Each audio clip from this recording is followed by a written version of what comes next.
Hello everyone, स्वागत है आप लोगों का हमारे यूट्यूब चैनल टीचिंग एग्जाम्स पे। जैसा कि आप लोगों को पता है, हिस्ट्री के अभी तक सारे क्वेश्चन कंप्लीट कराए जा चुके हैं। जो भी हमारे प्रीवियस ईयर क्वेश्चन थे, हिस्ट्री कंप्लीट हो चुका है। और अब जो है जियोग्राफी के क्वेश्चन चल रहे हैं। ठीक है, जियोग्राफी में अभी तक 2-3 क्लासें हो चुकी हैं इसमें, और अलग अलग प्रकार के क्वेश्चन आपको देखने को मिले। अब जो है यहाँ से स्टार्ट होगा हमारा भूगर्भिक इतिहास एवं शैल तंत्र। इससे संबंधित जो भी क्वेश्चन अभी तक बीपीएससी ने पूछे हैं वो सभी आपको देखने को मिलेंगे। तो दोस्तों, अगर बीपीएससी का आप एग्ज़ाम दे रहे हैं तो ये क्लास आपके लिए बहुत ही बेनिफिशियल होगी। इसके अलावा अगर आप और भी कोई एग्ज़ाम दे रहे हैं जिसमें जीएस का पोर्शन पूछा जाता है, जीएस का, तो भी ये क्लास आपके लिए इम्पोर्टेंट है। फिर चाहे आपके लिए बीपीएससी हो, टीआरई का, या फिर बीपीएससी का जो अदर एग्ज़ाम होते हैं उसके लिए हो, या फिर यूपी में भी आप अगर कोई भी एग्ज़ाम दे रहे हैं, जैसे कि अभी जीएस का पोर्शन तो हर एग्ज़ाम में ही पूछा जाता है। तो ये क्लास मेनली तो आपके बीपीएससी के क्वेश्चंस हैं, लेकिन जीएस जहाँ भी यूज होती है, जहाँ भी पूछी जाती है, हर एग्ज़ाम के लिए ये क्लास आपकी इम्पोर्टेंट होगी। ठीक है, तो ऐसा नहीं है, जो भी भाई बहन आप क्लास देख रहे हैं, अगर बीपीएससी ना ही भी दे रहे हैं तो क्वेश्चंस का लेवल आप देखिए। ये सारे क्वेश्चन प्रीवियस ईयर हैं और हर एग्ज़ाम में किसी ना किसी तरह से पूछे जाते हैं। तो चलिए स्टार्ट करते हैं। और अगर आप हमारे चैनल पर नए विजिट कर रहे हैं तो प्लीज़ चैनल को सब्सक्राइब करें और बेल आइकन को भी दबा दें, जिससे हमें सपोर्ट मिल सके। और अगर वीडियो पसंद आए तो वीडियो को लाइक भी करें। तो चलिए स्टार्ट। अभी तक हमारे जो क्वेश्चन हो चुके हैं, 15 नंबर क्वेश्चन हो चुका है, और भूगोल की अभी तक दो तीन क्लास हो भी चुकी है। तो आप पीछे जाके वो क्लास भी देख सकते हैं। तो नेक्स्ट क्वेश्चन है हमारा, निम्नलिखित क्षेत्र में से किसकी न्यून हिम रेखा है? न्यून हिम रेखा किस क्षेत्र की है? तो ये हमारा राइट आंसर हो जाएगा आल्प्स रीजन, यानी कि आल्प्स का जो क्षेत्र होता है उसकी न्यून हिम रेखा होती है। अन्य फैक्ट भी देखते चलते हैं।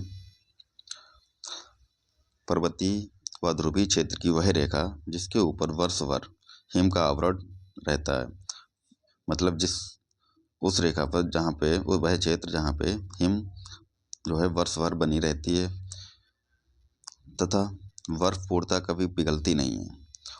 उच्च अक्षांशों में हिम रेखा काफ़ी नीचे होती है। उच्च अक्षांश होते हैं वहाँ पे हिम रेखा काफ़ी नीचे होती है। ठीक है, आल्प्स क्षेत्र में हिम रेखा सामान्यतः 2700 मीटर की ऊंचाई तक होती है, जबकि हिमालय क्षेत्र में इसकी ऊंचाई जो होती है 4500 मीटर होती है। भूमध्य रेखीय क्षेत्र में हिम रेखा सर्वाधिक ऊंचाई पर पाई जाती है। ये जो फैक्ट हैं ये भी काफ़ी इम्पोर्टेंट होते हैं। नेक्स्ट क्वेश्चन है हमारा, खनिज में निम्नलिखित में से किस चट्टान के स्तर में जमा होता है? खनिज निम्नलिखित में से किस चट्टान के स्तर में जमा होता है? में नहीं होना चाहिए। तो खनिज जो होता है अवसादी चट्टान, रूपांतरित, आग्नेय, उपयुक्त में से एक से अधिक या उपयुक्त में से कोई नहीं, तो उपयुक्त में से एक से अधिक हो जाएगा। खनिज होता है अवसादी, रूपांतरित और आग्नेय चट्टानों में भी होता है। नेक्स्ट क्वेश्चन देखते हैं, भूपटल के टुकड़े मेंटल में गति द्वारा निरंतर धीमी गति से प्रवाहित होते हैं। इस सिद्धांत को क्या कहा जाता है? तो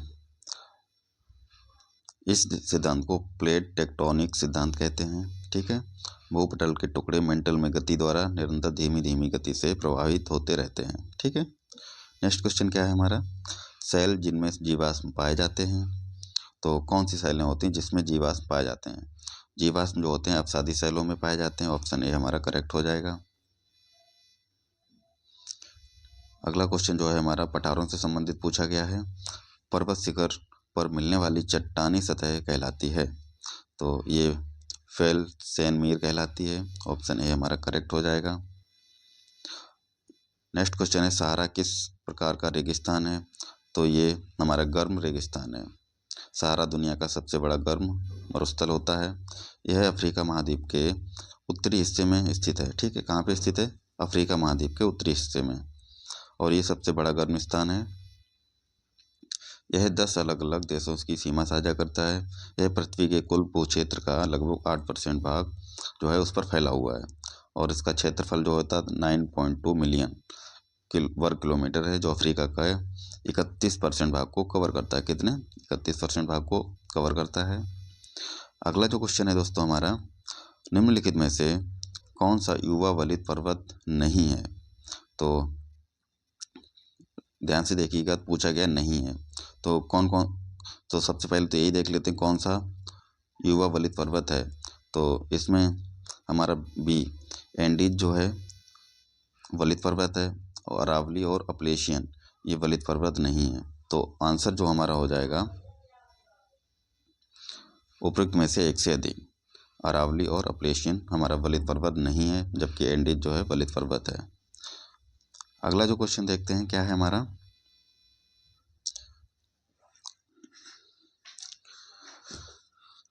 नेक्स्ट क्वेश्चन है दोस्तों, निम्नलिखित में से कौन सा एक भूकंप गंभीर और विध्वंसकारी होता है? तो ये जो हमारा होता है ऑप्शन बी करेक्ट हो जाएगा। भ्रंश मूलक भूकंप जो होता है सबसे ज़्यादा विनाशकारी होता है। ठीक है, ये भी देखो री एग्जाम में पूछा गया क्वेश्चन है प्राइमरी में। अगला क्वेश्चन क्या है, ज्वालामुखी क्रिया की अंतिम प्रतीक क्या होता है? ज्वालामुखी में जो अंतिम प्रक्रिया होती है, अंतिम प्रतीक होता है वो धुआं वगैरह जब निकलता है, या उसे बत्तीमुख भी कहते हैं। तो ऑप्शन सी हमारा करेक्ट हो जाएगा।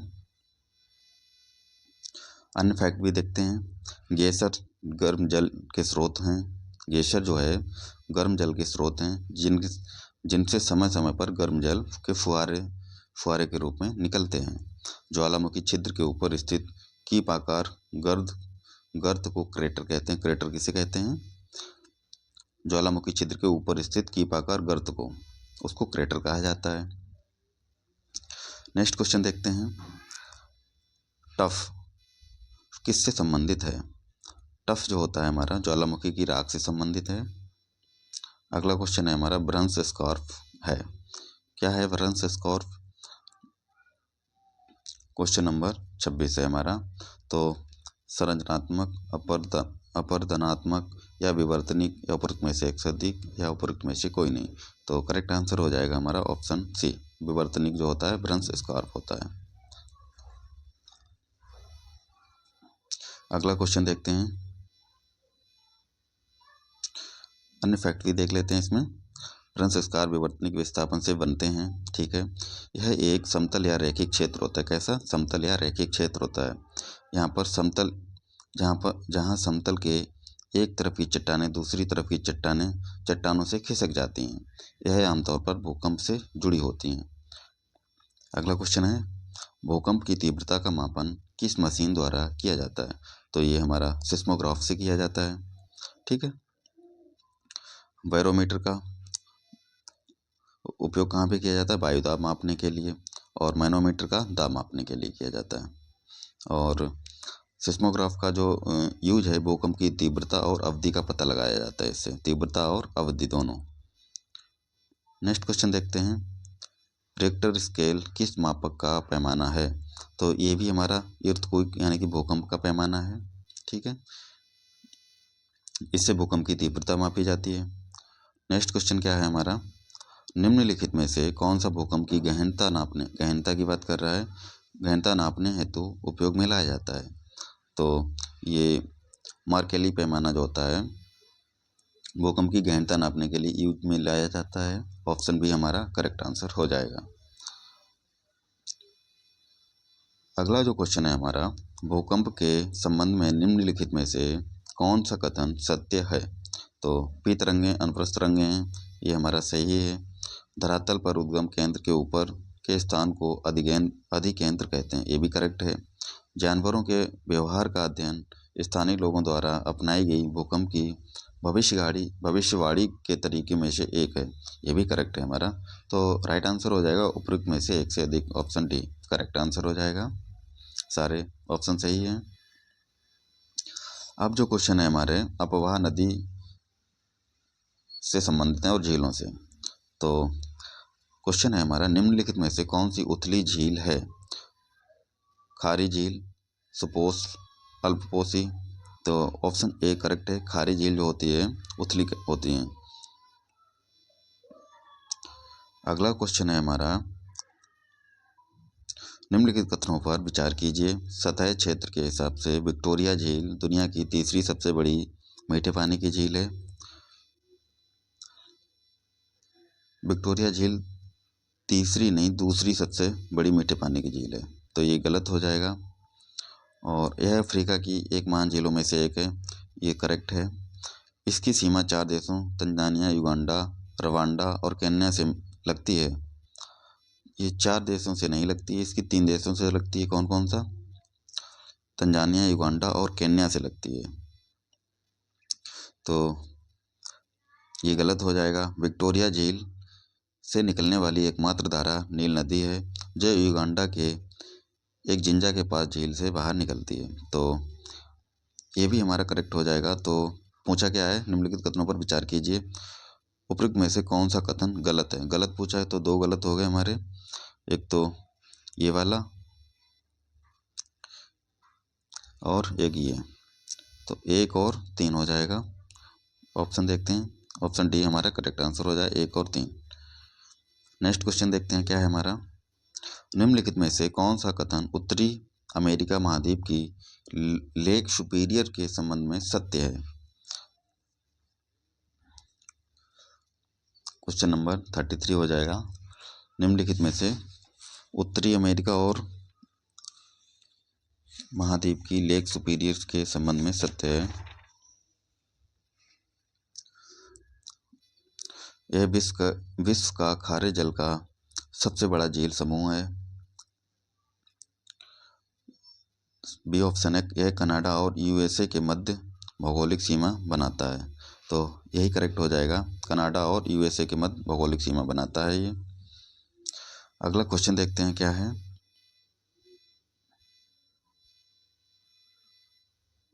ऑप्शन बी, यह सुपीरियर झील उत्तरी अमेरिका महाद्वीप में कनाडा और संयुक्त राज्य अमेरिका के मध्य भौगोलिक सीमा बनाता है। ठीक है। अगला जो क्वेश्चन है हमारा, निम्नलिखित में से कौन सा देश अमेजन नदी बेसिन का एक हिस्सा नहीं है? अमेजन नदी बेसिन का हिस्सा है, तो कौन सा देश है ये हमारा? वेनेजुएला। अगला क्वेश्चन है हमारा, महासागर धाराएं, जलधाराओं और महासागरीय जलधाराएं एवं महासागर से संबंधित हैं। जितने भी क्वेश्चन पूछे गए हैं इससे बहुत सारे आपको एक इकट्ठे मिल जाएंगे। एल नीनो धारा कहाँ प्रभावित होती है? एल नीनो धारा जो है कहाँ पे प्रवाहित होती है? ये हमारा ऑप्शन ए करेक्ट हो जाएगा, प्रशांत महासागर में ये प्रवाहित होती है। अन्य फैक्ट भी देखते हैं क्या है। एक नीनो धारा प्रशांत महासागर में प्रवाहित होती है। अल नीनो जो एक जलवायु पैटर्न है जो पूर्वी उष्णकटिबंधीय प्रशांत महासागर में सतही जल के असामान्य रूप से तापन की स्थिति को दर्शाता है। जल संधि से भी क्वेश्चन पूछे गए हैं।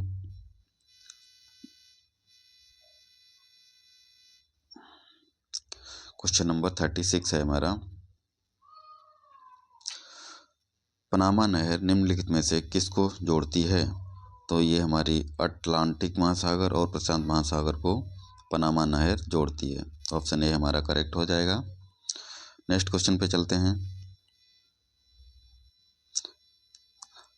जो अब क्वेश्चन पूछे गए हैं वायुमंडल का संगठन से संबंधित हैं। वायुमंडल अपनी अधिकतम ऊर्जा प्राप्त करता है, तो ऑप्शन ए हमारा करेक्ट हो जाएगा, दीर्घ पार्थिव विकिरण तरंगों से। दीर्घ पार्थिव तरंगें कौन सी होती हैं? जब सूर्य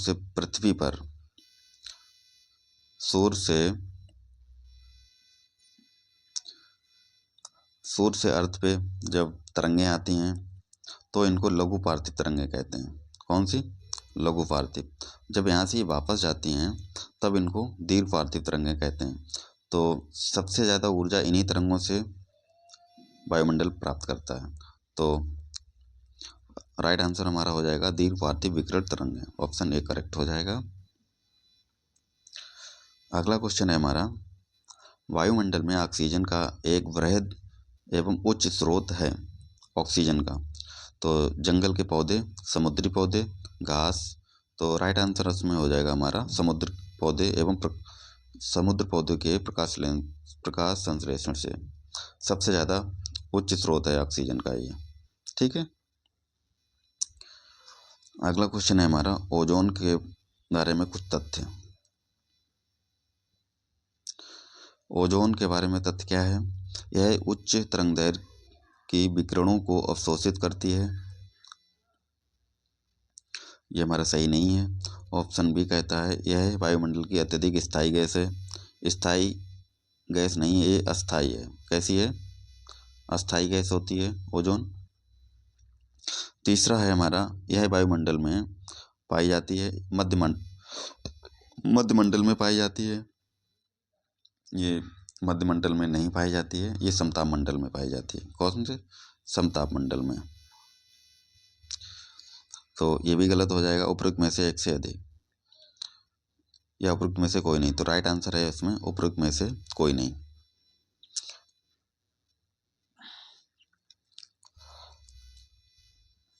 अन्य फैक्ट भी देख लेते हैं।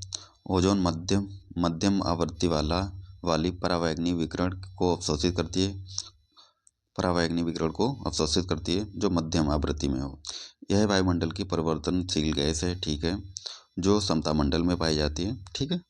तो ये अन्य फैक्ट भी देखते चलते हैं, और भी क्वेश्चन इससे क्लियर हो जाते हैं।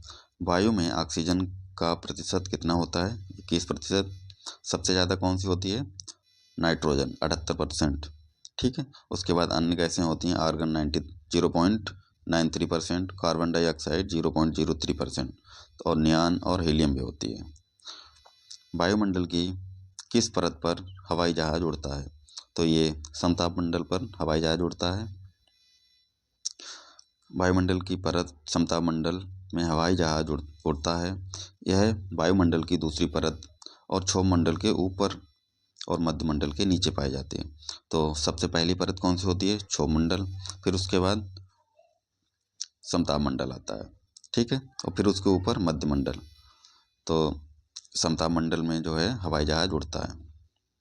इसी परत में ओजोन गैस भी पाई जाती है। कहाँ पे? समताप मंडल में। वायुमंडल के किस परत पर तापमान सबसे कम होता है? वेरी इंपॉर्टेंट क्वेश्चन है ये। मध्यमंडल में तापमान जो है सबसे कम होता है। कितना होता है?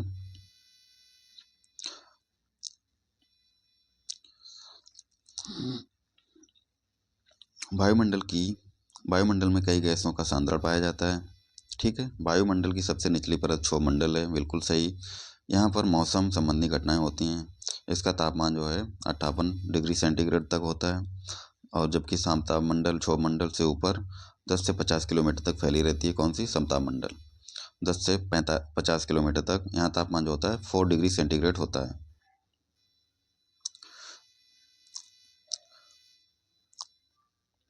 नेक्स्ट क्वेश्चन देखते हैं।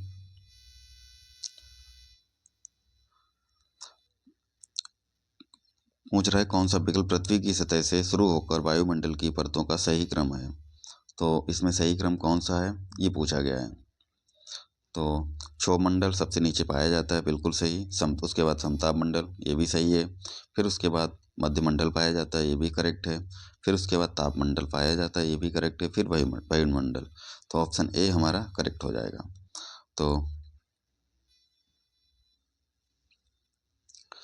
तो ये थे आज के, इतने ही क्वेश्चन हैं। हाँ जी बिल्कुल, ये थे हमारे आज के कुछ इंपॉर्टेंट क्वेश्चन।